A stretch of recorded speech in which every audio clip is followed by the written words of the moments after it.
Mahama's latest announcement has once again captured national attention and sparked renewed conversations about Ghana's development direction. On October 22nd, 2025, in a well-attended ceremony in Accra, President Mahama officially launched the Ghana Infrastructure Plan, a 30-year strategic master plan designed to transform the nation's infrastructure landscape and break the long-standing cycle of abandoned, politicized, and inefficiently managed projects. The plan, which aims to serve as the backbone of Ghana's Big Push initiative, is not just a vision document, it's a blueprint for the nation's economic and social transformation, anchored on fiscal discipline, continuity, and balanced regional development. Before we dive deeper into today's update, take a moment to like, share, and subscribe to the channel. Your support is key to helping us grow and reach more viewers like you. Don't forget to hit the notification bell so you never miss out on exciting updates. The president began his speech with a candid acknowledgement of Ghana's recurring problem with infrastructure planning and execution. Over the decades, successive governments have initiated ambitious projects only for them to be left halfway or completely abandoned after political transitions. These uncompleted roads, hospitals, schools, and industrial sites have collectively cost the nation billions and hindered progress in critical sectors. According to the 2024 National Annual Progress Report by the National Development Planning Commission, Ghana recorded a staggering $70 billion in cost overruns across 18,000 capital projects, many of which were delayed or abandoned. It's a sobering reality that highlights the inefficiency and lack of continuity in public project management. President Mahama, however, made it clear that the Ghana Infrastructure Plan would be the nation's turning point. We inherited Nkrumah's dream, but we have yet to fulfill its promise. The Ghana Infrastructure Plan marks a strategic reset, he declared. What makes this announcement particularly significant is that it combines both visionary ambition and fiscal realism. The president revealed a new set of fiscal discipline measures to accompany the plan, ensuring that future development will not be derailed by poor financial management or reckless spending. Among these measures is a legal cap that will limit the national debt ceiling to 45% of GDP by the year 2034.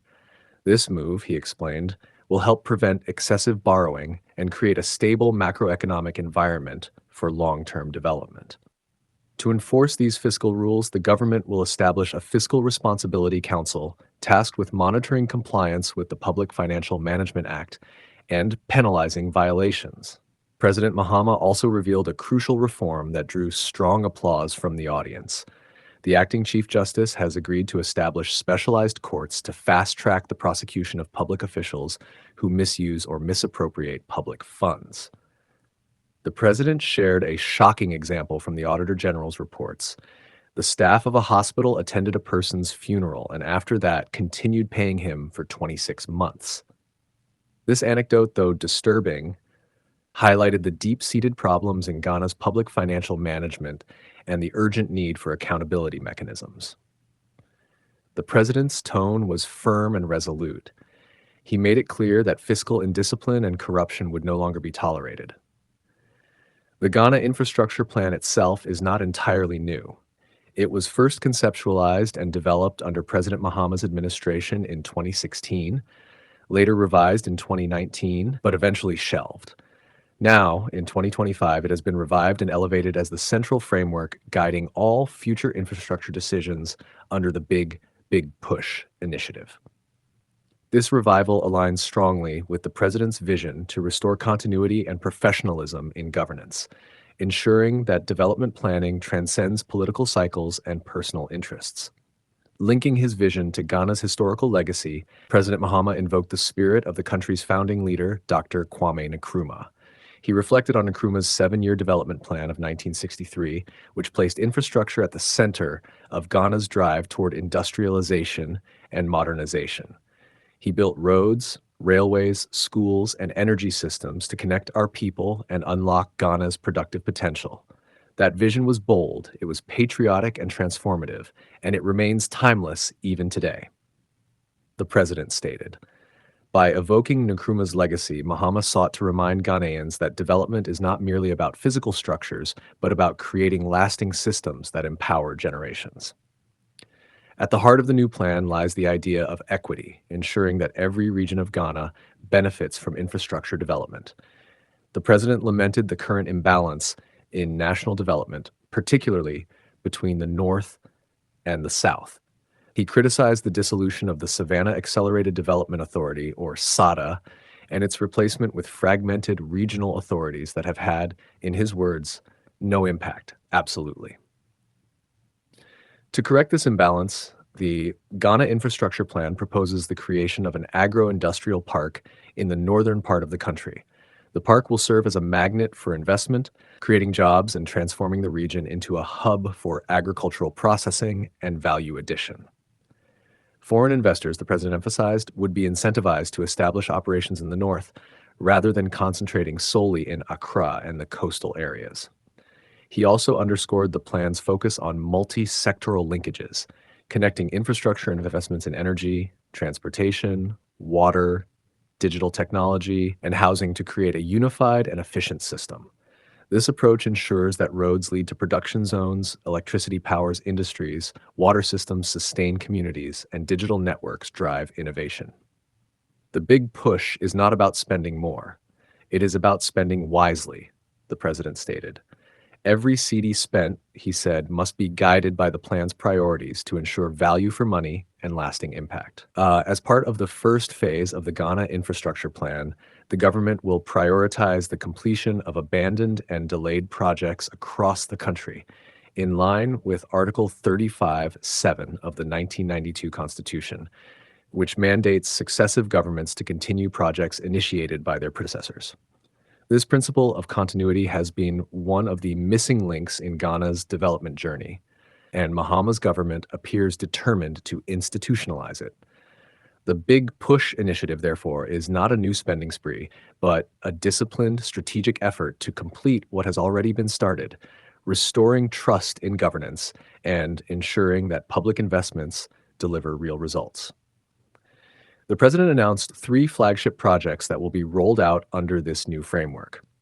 The first is the Green Digital City Transformation Hub, which will serve as a center for digital innovation, entrepreneurship, and technology-driven growth.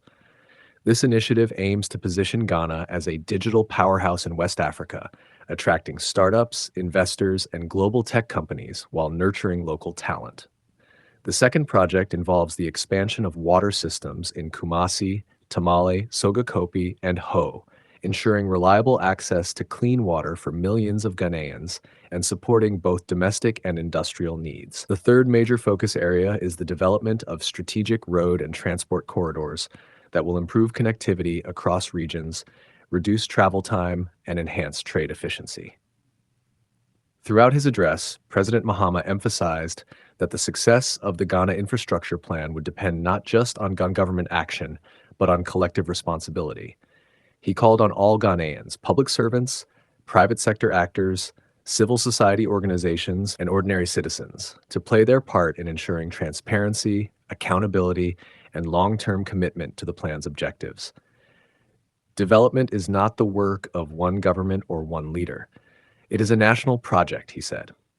The president's remarks have since sparked widespread discussion across social media and public forums, with many praising his renewed commitment to disciplined and visionary governance.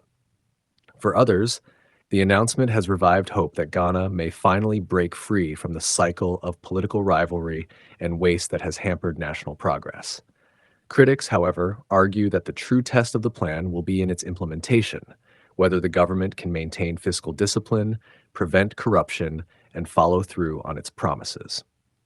Still, there's no denying the historic significance of this moment.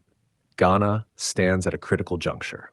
The challenges of infrastructure deficits, rising debt, and uneven development have long plagued the nation. Yet, the Ghana Infrastructure Plan presents a clear roadmap toward transformation, a plan that combines the wisdom of the past, the lessons of the present, and the ambitions of the future.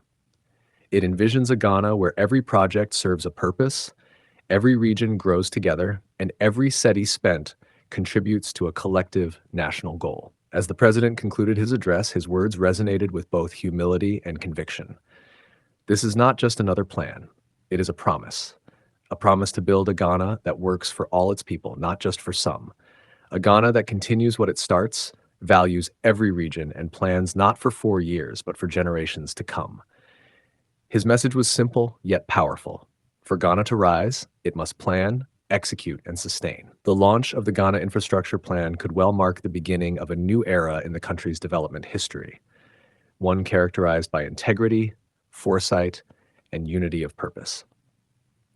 For many citizens watching the event live, it was not just another political speech. It was a call to action. A call to believe that Ghana can still fulfill the promise that Nkrumah envisioned over half a century ago, a self-reliant, industrialized, and prosperous nation built on the solid foundation of disciplined infrastructure development. From the creation of specialized financial oversight councils to the enforcement of laws that protect public funds, from the revival of shelved plans to the completion of long-abandoned projects, the government's new direction signals a clear intent to restore public confidence and rebuild the nation's moral fabric. Ghana's infrastructure story is being rewritten, not as a tale of waste and neglect, but as one of vision, accountability, and renewal. For now, all eyes are on the government's next steps. Implementation will be the true measure of success. The people of Ghana are watching closely, hopeful that this time the promises will be kept and the plans will translate into real transformation on the ground. The Ghana Infrastructure Plan is not just about bricks and steel. It's about belief. A belief that Ghana can finally move beyond short-term politics and embrace a shared vision for the next 30 years.